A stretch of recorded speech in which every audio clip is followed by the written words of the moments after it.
Shiriyoritum.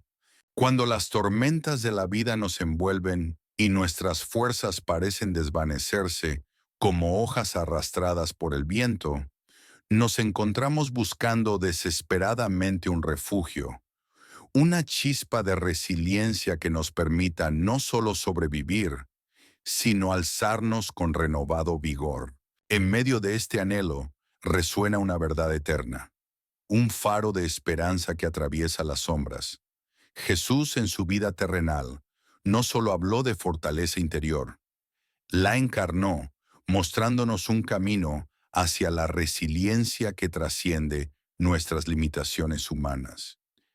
Desde los momentos de quietud serena hasta las pruebas más desgarradoras, Él reveló la fuente de una fuerza que no se agota, un manantial que fluye desde lo divino hacia lo humano.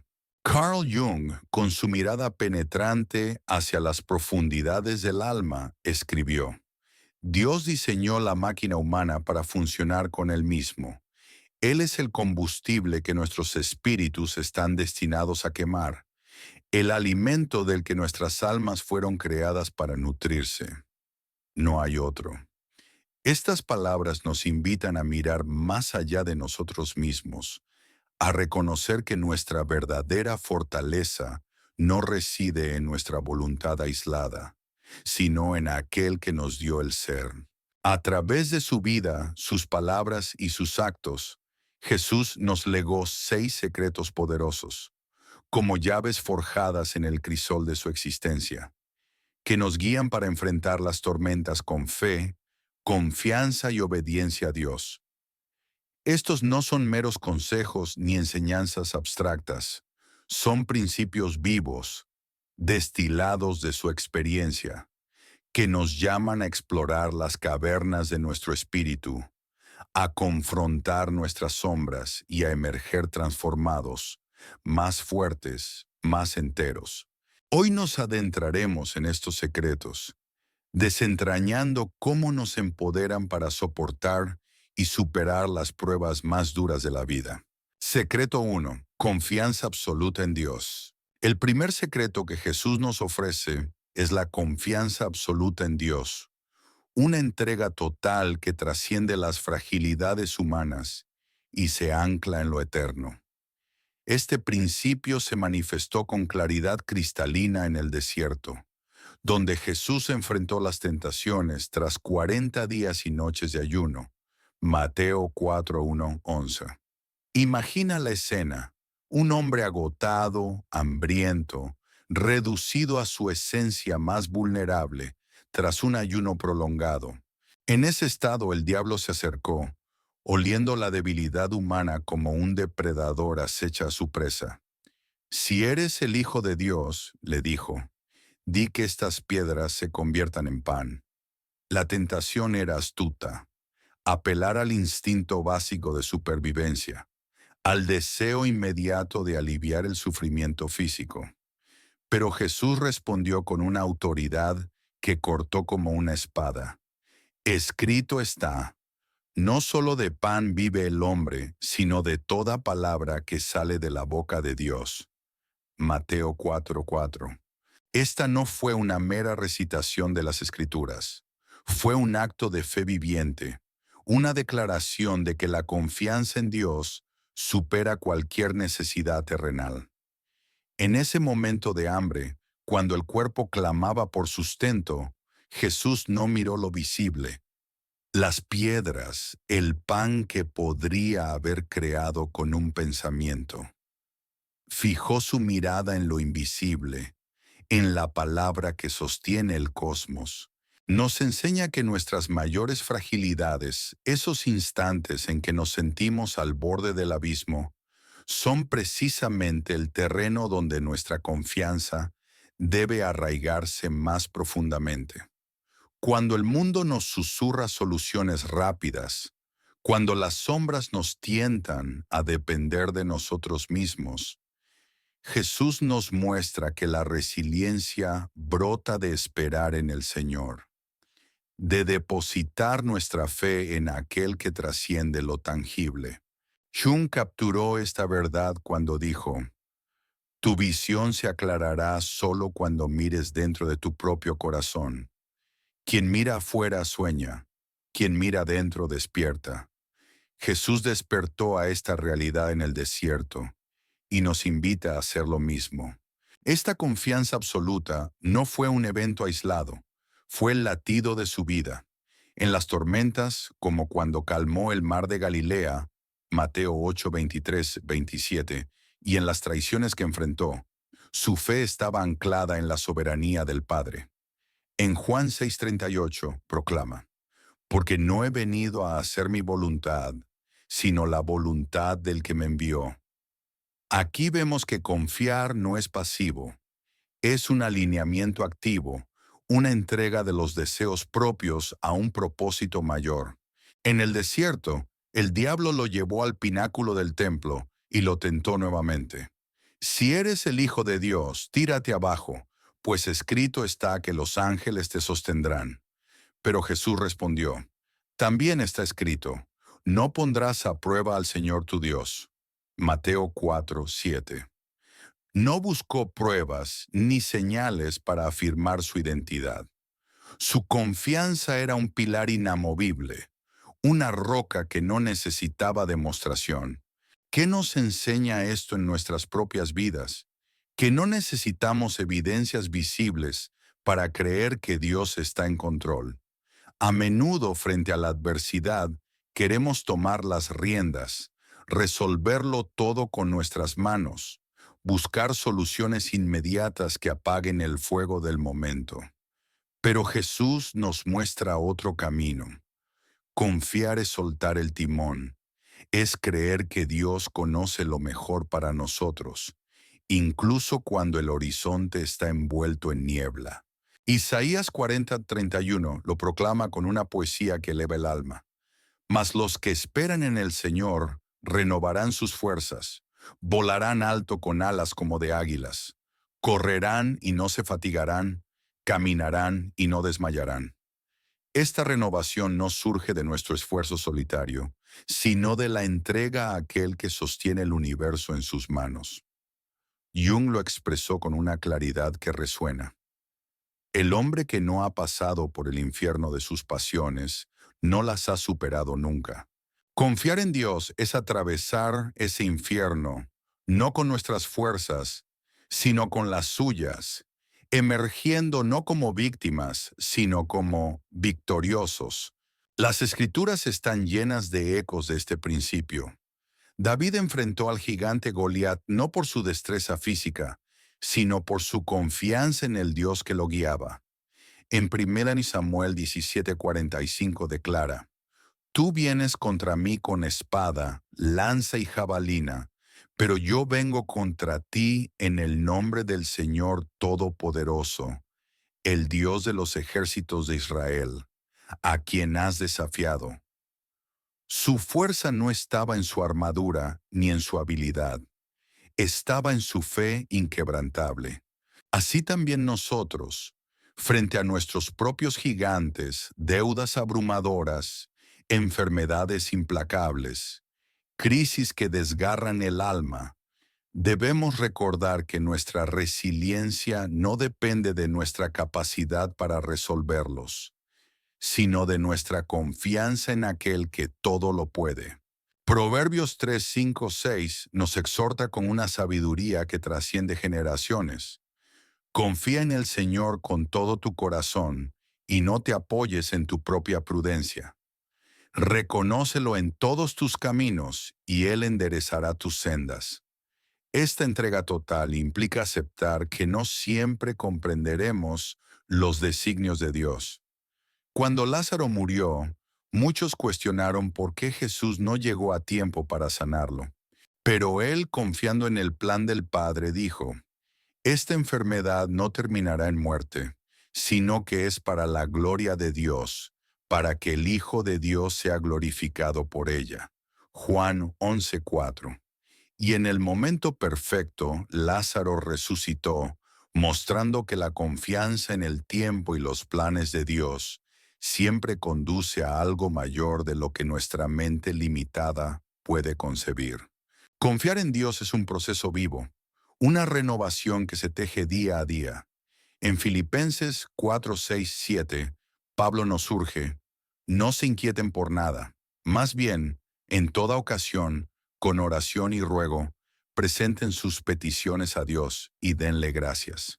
Y la paz de Dios, que sobrepasa todo entendimiento, guardará sus corazones y sus pensamientos en Cristo Jesús. Al confiar plenamente, encontramos una paz que trasciende las tormentas, una fortaleza que no se tambalea, un refugio eterno en el corazón de Dios. Jung reflexionó sobre este misterio. No somos lo que nos sucede, sino lo que elegimos convertirnos. Elegir confiar en Dios es elegir la resiliencia que Él ofrece.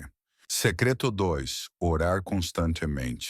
El segundo secreto que Jesús nos legó es la oración constante, un hilo luminoso que une nuestra existencia terrenal con la presencia divina, un ancla que nos sostiene en cada marea alta y baja.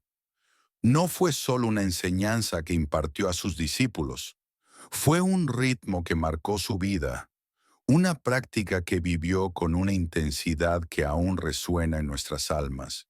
Desde los albores de su ministerio hasta el umbral de la cruz, Jesús se retiraba a orar, mostrando que la oración no es un adorno opcional, sino la raíz misma de la resiliencia espiritual, el aliento que nutre nuestro ser.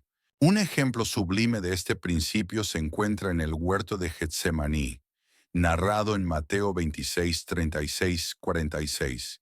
Imagina la escena. La noche se cierne como un manto pesado, el aire cargado de la inminencia de la cruz. Jesús, sabiendo el tormento que le esperaba, se apartó para orar, llevándose a Pedro, Santiago y Juan como testigo de su humanidad vulnerable. Su alma estaba abrumada de tristeza hasta el punto de la muerte. Mateo 26, 38. Un peso que cualquier corazón humano reconocería. En esa hora de angustia, no oró una vez y se detuvo. Oró 3 veces, buscando al Padre con una persistencia que nos enseña la profundidad de la oración. Clamó: Padre mío, si es posible, que pase de mí esta copa, pero no sea como yo quiero, sino como tú quieras. Mateo 26, 39. Este no fue un ruego pasajero, fue una rendición, un alineamiento de su voluntad humana con el propósito divino, un acto de confianza que transformó el sufrimiento en fortaleza. En Getsemaní, mientras Jesús oraba, sus discípulos sucumbían al sueño, incapaces de mantenerse despiertos a pesar de su ruego. Velen y oren para que no caigan en tentación. Este contraste es un espejo para nuestras almas. Sin oración, nos rendimos al cansancio, a la fragilidad. Con oración encontramos renovación. Tras orar, Jesús emergió preparado para enfrentar la cruz, mientras los discípulos, desprovistos de ese sustento espiritual, se dispersaron en confusión y miedo. Jung capturó esta necesidad de conexión cuando dijo: Conócete a ti mismo y conocerás el universo y a los dioses. Orar constantemente es ese acto de autoconocimiento, un espejo que nos conecta con lo divino, fortaleciendo nuestro espíritu para soportar las tormentas que el mundo nos arroja. Otro momento revelador es en Lucas 6, 12, 13, cuando Jesús pasó toda la noche orando antes de elegir a sus 12 discípulos. No tomó esa decisión a la ligera, ni confió en su juicio humano. Se sumergió en la soledad de la montaña para buscar la guía del Padre. Este acto nos enseña que la oración no es solo un refugio en la crisis, sino una brújula para cada encrucijada, cada elección que da forma a nuestro destino. Pablo refuerza esta verdad en 1 Tesalonicenses 5:17. Oren sin cesar. No es una orden imposible, sino una invitación a vivir en un diálogo continuo con Dios, a orar mientras caminamos por las calles polvorientas de la vida, mientras trabajamos en nuestras tareas diarias, mientras reímos con los amigos o lloramos en la soledad. La oración constante no exige un templo ni una postura rígida. Es un estado del alma, una respiración espiritual que nos mantiene anclados en lo eterno. Jesús también modeló la oración como un acto de renovación personal. En Lucas 5:16 leemos: Pero Jesús se retiraba a menudo a lugares solitarios y oraba. En medio de multitudes clamando por su atención, sanaciones que agotaban su cuerpo y demandas que llenaban sus días, encontraba tiempo para estar a solas con el Padre. Esto nos habla de la necesidad de apartarnos del ruido del mundo, de buscar la quietud donde la voz de Dios resuena con claridad, donde el alma se recarga como un río que encuentra su fuente. En esos retiros, Jesús fortalecía su espíritu, mostrándonos que la oración no solo nos sostiene en la tormenta, sino que nos prepara para ella, tejiendo una resiliencia que no se doblega ante el peso de la vida. La oración también nos otorga claridad y discernimiento. Antes de decisiones cruciales, como la elección de los discípulos, Jesús oraba, demostrando que debemos buscar la guía divina en lugar de confiar solo en nuestra sabiduría limitada. En Lucas 11:1, un discípulo, maravillado por su oración, le pidió: Señor, enséñanos a orar, como Juan enseñó a sus discípulos. De esa súplica nació la oración del Señor, un modelo eterno que nos enseña a reverenciar a Dios, buscar su voluntad, confiar en su provisión y pedir su protección. Y en Lucas 18:18, con la parábola del juez injusto, Jesús nos exhorta a persistir en la oración, asegurándonos que Dios, justo y amoroso, responderá a quienes claman día y noche. ¿Y no hará Dios justicia a sus elegidos que claman a Él día y noche? Lucas 18:7. Esta persistencia no es un grito al vacío, es un puente hacia el corazón del Padre. La oración no es un ritual vacío ni una obligación religiosa. Es una relación viva con Dios, un diálogo que nos fortalece, nos da resiliencia y nos mantiene conectados al Padre en cada circunstancia. Jesús vivió esta verdad con cada fibra de su ser y nos invita a seguir sus pasos, a hacer de la oración el latido constante de nuestras vidas. Secreto 3. Servir a los demás. El tercer secreto que Jesús nos legó es el servicio a los demás. Una paradoja divina que convierte la humildad en una fortaleza inquebrantable y el acto de dar en una fuente de recepción. En su vida, Jesús enseñó que la verdadera resiliencia no se encuentra en ser servido, sino en servir, un principio que desafía las nociones humanas de poder y grandeza, invitándonos a mirar más allá del yo hacia el nosotros. En Juan 13:1-17, durante la última cena, Jesús realizó un acto que dejó a sus discípulos boquiabiertos. Se levantó de la mesa, tomó una toalla y un recipiente de agua, y se arrodilló para lavar los pies polvorientos de sus seguidores.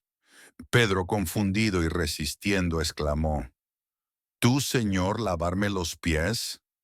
Pero Jesús respondió con una claridad que resuena a través de los siglos: Si yo, su Señor y Maestro, les he lavado los pies, ustedes también deben lavarse los pies unos a otros.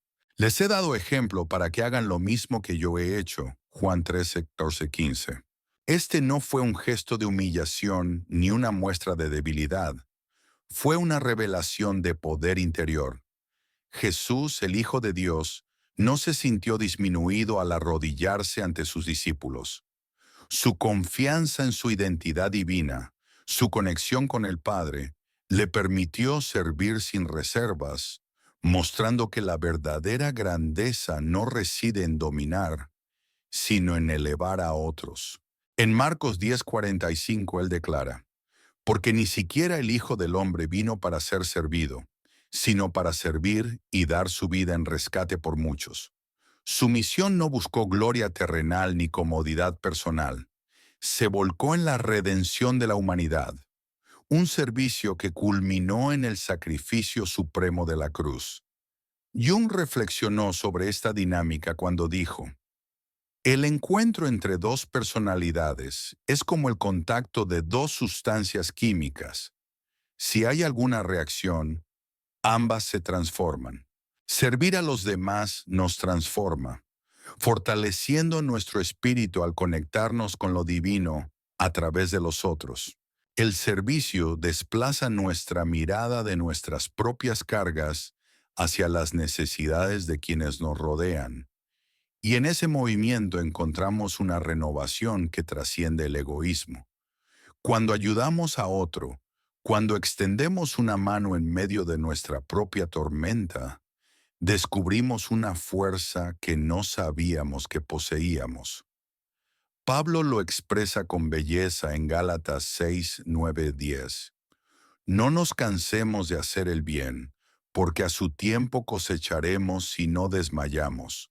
Así que, mientras tengamos oportunidad, hagamos bien a todos, especialmente a los de la familia de la fe. El servicio no solo alivia a quienes reciben, nos sostiene a nosotros, tejiendo un propósito que nos eleva por encima de nuestras propias heridas. Cuando Jesús alimentó a los 5,000 con 5 panes y 2 peces, Mateo 14, 13, 21, no despidió a la multitud hambrienta, aunque los recursos parecían insuficientes. Confió en la provisión del Padre y sirvió, mostrando que el servicio multiplica lo poco que tenemos en abundancia divina.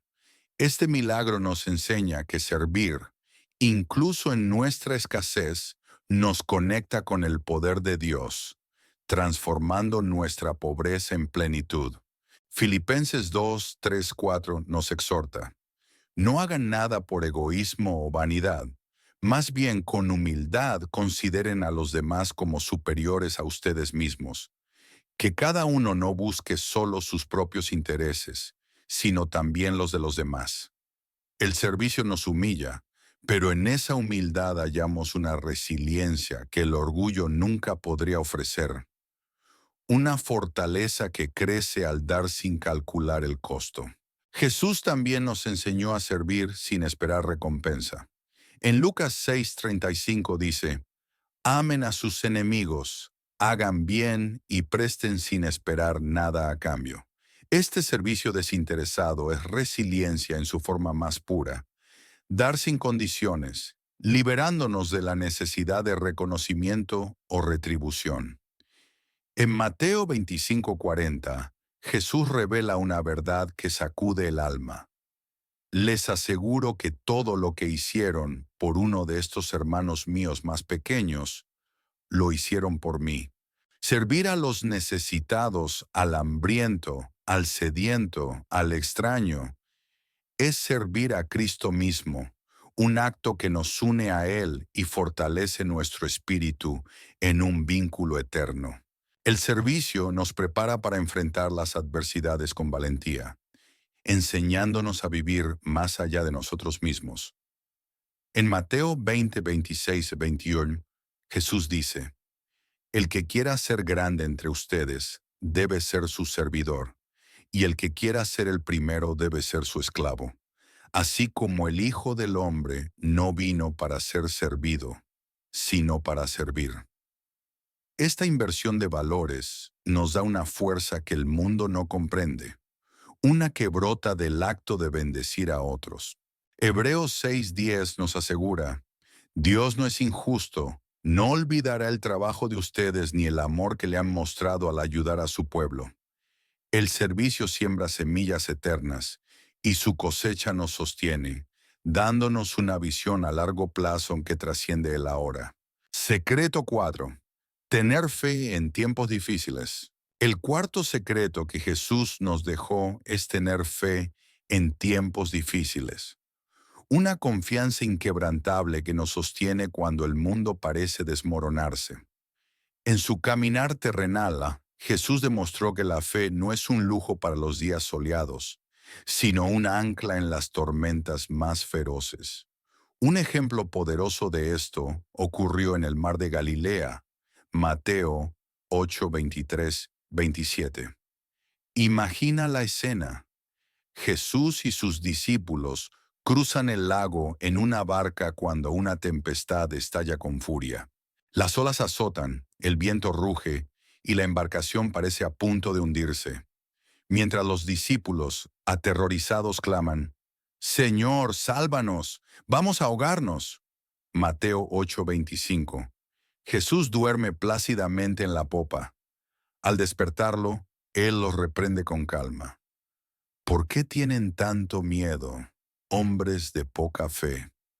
Mateo 8:26. Y con una palabra silencia el viento y las olas, trayendo una paz inmediata. Este momento no es solo un milagro, es una lección viva. En medio del caos, cuando todo parecía perdido, Jesús nos enseña que la fe es lo que nos mantiene firmes. Su sueño no era indiferencia, sino una confianza absoluta en el control del Padre. Nos llama a confiar en Dios incluso cuando las olas nos rodean y el miedo nos susurra al oído. Jung reflexionó sobre esta lucha interna. Lo que resistes, persiste. Resistir la fe en tiempos difíciles prolonga nuestro tormento. Abrazarla nos libera. Otro ejemplo conmovedor es la sanación de la mujer con flujo de sangre. Marcos 5, 25, 34. Durante 12 años esta mujer sufrió una enfermedad que la dejó débil, empobrecida y marginada. Había gastado todo en médicos sin encontrar cura, pero al oír de Jesús, su fe se encendió. Pensó, si tan solo toco su manto, seré sanada. Con esa chispa de confianza, se abrió paso entre la multitud y tocó el borde de su ropa. Al instante, fue sanada. Jesús, sintiendo el poder que salió de él, dijo, «Hija, tu fe te ha sanado. Vete en paz y queda libre de tu sufrimiento». Marcos 5:34. Su fe, forjada en años de dolor, la conectó con el poder divino, enseñándonos que incluso en lo imposible, la fe abre caminos donde no los vemos. Jesús también nos mostró que la fe, aunque pequeña, es poderosa. En Mateo 17:20 dice, «Si tienen fe tan pequeña como un grano de mostaza, podrán decir a este monte, muévete de aquí para allá, y se moverá. Nada le será imposible». El grano de mostaza, diminuto pero lleno de potencial, nos recuerda que no importa el tamaño de nuestra fe, sino en quién la depositamos. Incluso un susurro de confianza en Dios puede mover montañas, dándonos fuerza para enfrentar lo que parece insuperable. La fe en tiempos difíciles también trae paz. En Juan 14:27 Jesús promete, «Les dejo la paz, les doy mi paz. No se la doy como el mundo la da. No se angustien ni tengan miedo». Esta paz no depende de la calma externa, sino de la certeza interna de que Dios está con nosotros. En Mateo 15, 21, 28, la mujer cananea, cuya hija estaba poseída, persistió en su fe a pesar del silencio inicial de Jesús. Él la elogió. «Mujer, qué grande es tu fe. Que se haga como tú quieres». Mateo 15, 28. Y su hija fue sanada. Su fe inquebrantable nos enseña a perseverar, incluso cuando Dios parece callado. Hebreos 11:1 define la fe. Es la certeza de lo que se espera, la convicción de lo que no se ve. Aunque no veamos la solución, la fe nos da esperanza, permitiéndonos enfrentar el presente con valentía. Cuando Jesús resucitó a Lázaro, Juan 11:1-44, preguntó a Marta, «Yo soy la resurrección y la vida. El que cree en mí vivirá aunque muera». ¿Crees esto? Juan 11:25-26. Su fe abrió la puerta al milagro, mostrando que incluso ante la muerte, confiar en Jesús nos sostiene. Secreto 5. Perdonar de corazón. El quinto secreto es perdonar de corazón, un acto de fortaleza espiritual que Jesús vivió y enseñó con una profundidad que desafía nuestra naturaleza humana. Perdonar, especialmente tras heridas profundas, es un sendero arduo, pero Jesús nos mostró que es esencial para la paz y la resiliencia. En la cruz, en medio de un dolor inimaginable, oró: Padre, perdónalos, porque no saben lo que hacen. Lucas 23:34. Este no fue un gesto vacío, fue un testimonio de gracia, una elección de amor sobre el odio, incluso frente a la injusticia más cruel. Perdonar requiere una fuerza que trasciende el instinto de venganza, una confianza en la justicia divina. En Mateo 6:14-15, Jesús enseña: porque si perdonan a otros sus ofensas, también los perdonará a ustedes su Padre Celestial. Pero si no perdonan a otros sus ofensas, tampoco su Padre los perdonará a ustedes. El perdón es un camino bidireccional. Al darlo, lo recibimos, liberándonos de las cadenas del rencor. Jung dijo: no somos lo que nos sucede, sino lo que elegimos convertirnos. Elegir perdonar es elegir libertad. En Mateo 18:21-22, Pedro preguntó: ¿cuántas veces debo perdonar a mi hermano? ¿Hasta 7? Jesús respondió: no te digo hasta 7, sino hasta 70 veces 7. Este mandato nos llama a un perdón sin límites, un acto continuo que refleja la gracia infinita de Dios. La historia de José en Génesis 50:20 ilustra esto. Traicionado por sus hermanos, vendido como esclavo, sufrió años de injusticia. Sin embargo, al reencontrarse con ellos dijo: ustedes pensaron hacerme mal, pero Dios lo tornó en bien para salvar a muchos. Su perdón trajo reconciliación, mostrando que el perdón transforma el dolor en propósito. Jesús también enseñó que el perdón requiere acción. En Mateo 5:23-24 dice: si estás presentando tu ofrenda en el altar y allí recuerdas que tu hermano tiene algo contra ti, deja tu ofrenda y ve primero a reconciliarte con tu hermano. El perdón no es solo interno, es un paso hacia la paz con otros. En la oración del Señor, Mateo 6:12, pedimos: perdona nuestras deudas, como también nosotros perdonamos a nuestros deudores, recordándonos que el perdón es una práctica diaria. Colosenses 3:3 nos urge: soporten y perdonen las quejas que tengan unos contra otros. Perdonen como el Señor los perdonó. Perdonar nos empodera para amar más profundamente, liberándonos de la amargura. No significa olvidar ni justificar el daño, sino soltar las cadenas del rencor, como dice Efesios 4:31-32. Desháganse de toda amargura, enojo y malicia. Sean bondadosos y compasivos, y perdónense como Dios los perdonó en Cristo. El perdón nos restaura, nos da paz y nos alinea con el corazón de Jesús. Secreto 6. Aceptar la voluntad de Dios. El sexto y último secreto es aceptar la voluntad de Dios. Una rendición total que Jesús vivió como la esencia de su resiliencia.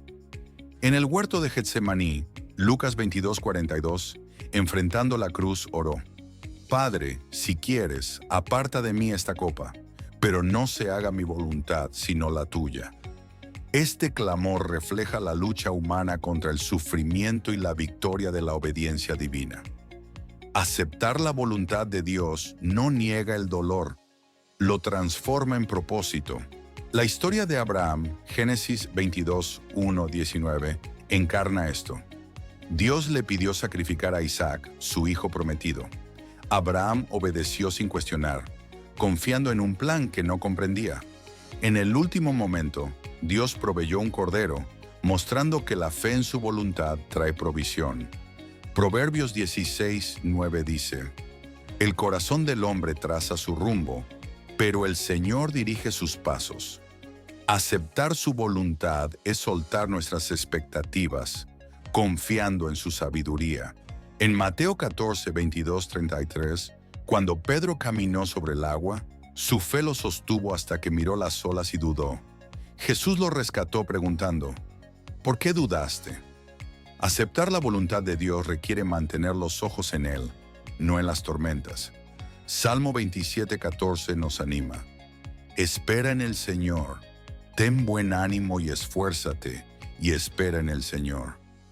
Esperar no es pasividad, es un crecimiento activo en fe. Job, tras perderlo todo, dijo: el Señor dio y el Señor quitó. Bendito sea el nombre del Señor. Job 1:21. Su aceptación de la voluntad divina lo sostuvo, y Dios lo restauró abundantemente. En la oración del Señor, Mateo 6:10, Jesús nos enseña: venga tu reino, hágase tu voluntad en la tierra como en el cielo. Alinear nuestras vidas con su voluntad nos da paz y fortaleza, como promete Romanos 8:28. Sabemos que Dios dispone todas las cosas para el bien de quienes lo aman,